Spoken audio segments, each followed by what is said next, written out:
안녕하세요. 데디스 리딩 북대리입니다. 대한민국 대통령 선거가 1년도 남지 않았습니다. 특히 요즘의 진보 여당과 보수 야당의 격돌은 어느 때보다 치열해 보입니다. 제1보수 야당은 지난 서울시장 재보궐선거에서 큰 승리를 거두었고, 얼마 후 1985년생 당대표는 한국 정치 역사상 가장 큰 이슈를 불러왔습니다. 불과 몇 년 전까지만 해도 보수주의는 적폐, 꼰대 등 조롱의 대상이었는데 말이죠. 여러분은 보수와 진보를 어떻게 구분하시나요? 진보주의는 현재까지 일반적 가치로 인정되어 오던 전통적 가치나 틀을 깨고 새로운 가치를 창조해내는 주의입니다. 반면에 보수주의는 우리가 겪은 수십 년의 시간보다 훨씬 더 장구한 세월을 지니며 인류 전체가 유효하다고 터득한, 즉 모두가 공유하는 역사와 자연, 그리고 우리의 양심이 알려주는 삶의 태도이자 보편적 가치관을 승계하는 주의입니다. 진보와 보수 두 진영 모두 이 시대는 필요로 합니다. 그중 저는 보수주의의 이야기를 하려고 합니다. 그리고 대한민국 건국의 모델이 된 미국의 사례를 들어보고자 합니다. 2011년 미국 여론조사에서 2차 세계대전 이후 최고의 대통령이자 역대 최고의 미국인으로 뽑힌 레이건 대통령 이야기입니다. 레이건 대통령의 보수주의를 통해 한국 보수주의 로드맵을 그려볼 수 있는 폴 캔거루의 레이건 11입니다. 보수주의는 인류가 지금까지 경험해온 모든 것을 종합해 발견한 것을 근거로 삼고 있습니다. 그래서 사실 보수주의의 원칙은 역사적으로 시민과 국가와 질서를 위해 검증이 다 된 셈이므로 실패할 수 없고 옳을 수밖에 없습니다. 레이건 대통령의 보수주의 원칙은 이러한 것을 기반으로 11가지로 정리할 수 있습니다. 그것은 자유, 신앙, 가정, 인간 생명의 신앙과 존엄성, 미국 예외주의, 국부들의 지혜와 비전, 낮은 세금, 제한된 정부, 힘을 통한 평화, 반공주의, 개인에 대한 믿음입니다. 그중 눈여겨볼 만한 몇 가지를 소개하겠습니다. 우리는 자유가 익숙합니다. 그런데 우리가 누리는 자유는 과연 뭘까요? 레이건은 자유를 신이 정한 신성한 권리라고 표현했습니다. 사실 레이건 보수주의 원칙들은 자유로부터 시작됩니다. 레이건이 대통령이 취임한 1980년대는 소련과의 냉전이 가장 치열했던 때였습니다. 그들과 미국의 차이는 무엇이었나요? 바로 자유였습니다. 미국은 자유를 택한 영혼들이 가장 깊고 숭고한 열망으로 세워진 국가입니다. 레이건은 자유가 곧 미국 개인주의의 번영의 동력이라고 지적하였습니다. 레이건은 이렇게 얘기했습니다. 사람들이 예배하고 창조하고 건설할 자유가 있을 때만이, 그리고 그들 스스로의 운명을 결정하고 그들이 감수한 위험을 통해 이익을 얻을 수 있을 때만이 사회는 원동력을 얻고 번영할 수 있습니다. 자유를 위한 국가의 의무는 국민에 대한 신뢰입니다. 자유가 결여된 나라는 큰 정부, 공산주의, 높은 세금, 각종 규제의 나라가 됩니다. 레이건은 정부가 국민들에게 방해가 되어서는 안 된다고 강조했습니다. 사실 이것은 굉장히 성경적입니다. 하나님은 우리를 자유로운 존재로 창조하셨기 때문이죠. 그러나 당시 소련을 비롯한 공산주의자들은 자유를 두려워하였습니다. 지금 북한을 보십시오. 그렇게 자유를 빼앗은 결과를 말입니다. 이때부터 보수주의자들은 쉬지 않고 자유, 자유, 자유를 외쳤습니다. 현재 국민의힘 당도 전 당명이 자유한국당이었죠. 그런데 그 자유를 왜곡하거나 남용한다면 그것도 과연 자유일까요? 자유 그 자체만을 추구한다면 자유는 자유지상주의가 되어버릴 것입니다. 레이건은 그렇기 때문에 신앙에 뿌리 내리지 않은 자유는 도덕적 무질서를 낳고 사회문화적 혼란을 초래한다고 지적하였습니다. 누군가의 자유가 누군가의 자유를 해칠 수도 있습니다. 우리는 자유의지를 신앙으로 양육하고 향상시킬 때 비로소 선한 것들이 될 수 있습니다. 비로소 자유의 기준이 생기는 것이죠. 레이건에게 자유 기준은 신앙이었습니다. 세상 질서를 창조하신 하나님만이 선과 지혜의 방향성을 제공해 주시기 때문입니다.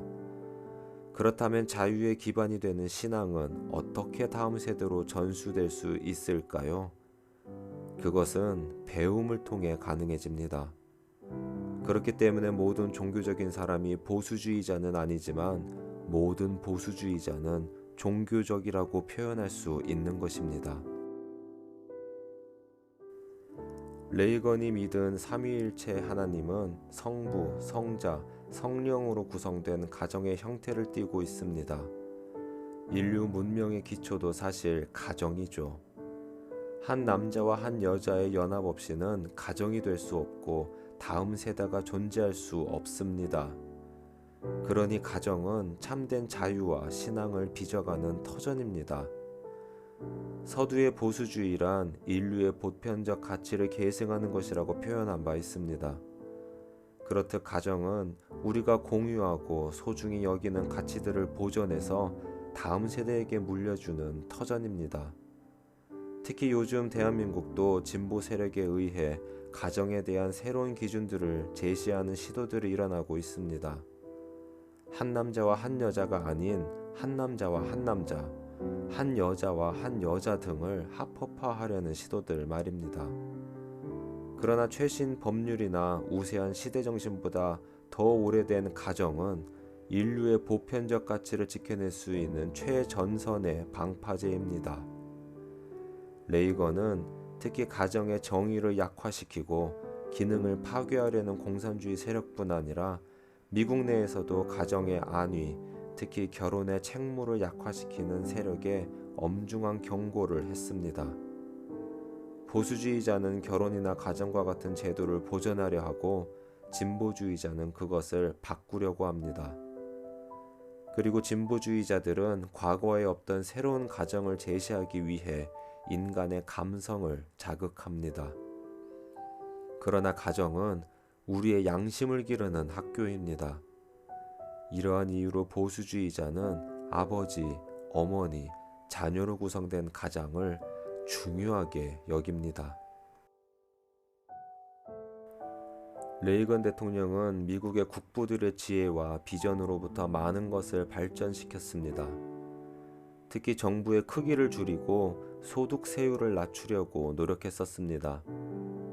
우리는 모든 소득에 세금을 공제합니다.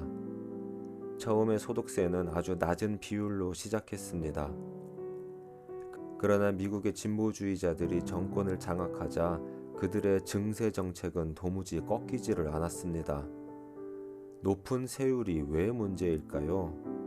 일단 세금이 높다라는 것은 정부가 기업과 개인에 막대한 영향을 미친다는 것을 의미합니다. 근로자들은 열심히 일하여 벌어들인 수입에 막대한 세금이 부과되면 의욕을 상실하고 맙니다. 기업들은 막대한 세금을 감당하느라 투자와 고용 창출이 위축됩니다. 레이건은 정부의 규제와 과도한 과세가 미국 경제의 활력과 회복력을 소멸시켜버린다고 생각했습니다. 그리고 경제가 제대로 기능하려면 자유로워질 필요가 있다고 판단했습니다. 레이건이 제안한 처방은 다음과 같습니다. 감세, 탈규제, 정부 지출의 감소, 안정적이고 신중하게 관리된 통화 공급의 증가입니다. 그는 감세를 통해 국민이 스스로 소득을 보존할 수 있게 하고 정부보다 더 지혜롭게 그리고 효과적으로 소비와 투자를 하게 함으로써 경제를 활성화하고자 했습니다. 그리고 1982년부터 시작된 감세 정책에 의한 경기 부양 속도는 놀라울 정도로 향상됐습니다. 누군가는 북유럽의 복지가 부럽다고 말합니다. 그들은 소득의 50% 이상을 세금으로 부과하죠. 그것도 부러우신가요? 그리고 북유럽의 성장 저하와 자살률을 보면 우리가 부러워해야 할 것이 과연 무엇이었는지 생각해 보게 됩니다. 레이건은 이처럼 세금을 줄임으로써 정부의 역할을 보다 제한시키고자 했습니다. 이것 때문에 덜어는 반정부주의로 오해되곤 했으나 그것은 사실이 아닙니다. 보수주의는 정부를 통해 시민의 공공선을 증진하고 그들의 선택을 지지하지만 매춘이나 도박 그리고 마약과 같은 사회 악의 합법화에는 철저하게 반대합니다. 레이건의 목표는 반정부가 아닌 반거대정부 추구입니다. 그는 불필요한 정부, 사생활을 침해하는 정부, 요람에서 무덤까지 간섭하는 보모국가 정부, 끊임없이 팽창하고 침해하는 정부, 한계 없는 정부를 반대했습니다. 심지어 이런 명언도 했습니다. 영어에서 가장 무서운 9개 단어는 I'm from the government and I'm here to help. 정부에서 나왔습니다. 제가 도와드리겠습니다. 입니다. 최근 대한민국 역시 치매 환자는 국가가 책임진다. 걸시가동은 정부에서 먹인다 라는 슬로건을 내세우고 있습니다. 시민들은 이 문구에 환영합니다. 그러나 치매 노인을 국가에서 다 책임진다면 가족의 따뜻한 관심과 사랑은 누가 줄 수 있나요? 걸시가동을 정부에서 다 먹인다면 그 아이들에게 결핍된 관심과 사랑은 더 이상 필요가 없는 것일까요? 이러한 사회적 약자를 향한 필요들이 정부의 제도적 장치로 과연 충족이 될 수 있을까요?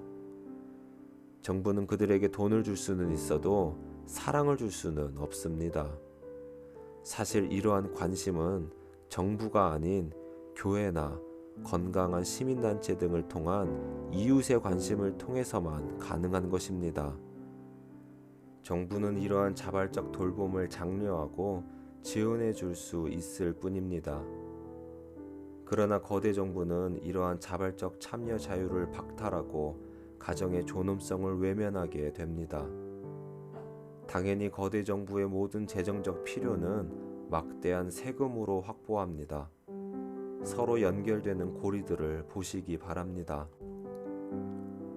이 밖에도 레이건의 11가지 보수주의 원칙은 낙태를 반대하는 인간 생명의 신성과 존엄성, 국부들의 지혜와 비전을 계승하려는 노력, 당시 소련을 힘을 통해 무너뜨린 국방정책, 반공주의 등이 있습니다. 이 책을 읽어보시면 아시겠지만 사실 이 모든 원칙들은 각 항목마다 영향을 주고받습니다. 2021년 대한민국에 살고 있는 우리는 왜 이 시점에 레이건 11을 알아야 할까요? 레이건 보수주의란 정치 수업이라기보다 시민교육이기 때문입니다. 레이건은 선택의 시간이라는 표현을 자주 사용했습니다. 현 시대의 사람들은 후손들을 위해 인류의 마지막 희망을 보존하기 위한 선택의 시간이 주어집니다. 한순간의 잘못된 선택은 오랜 세월의 어둠을 선택하는 것을 의미할 수 있습니다. 그리고 레이건은 그 어둠 속에서 보수주의가 빛을 비출 것이라고 믿었습니다. 레이건은 지금 우리에게 이렇게 호소합니다. 우리는 할 수 있습니다. 이것은 꿈이나 애석한 희망사항이 아닙니다. 이것은 현실이고 현실이었습니다. 저는 보수의 미래를 보았습니다. 보수주의는 성공적입니다.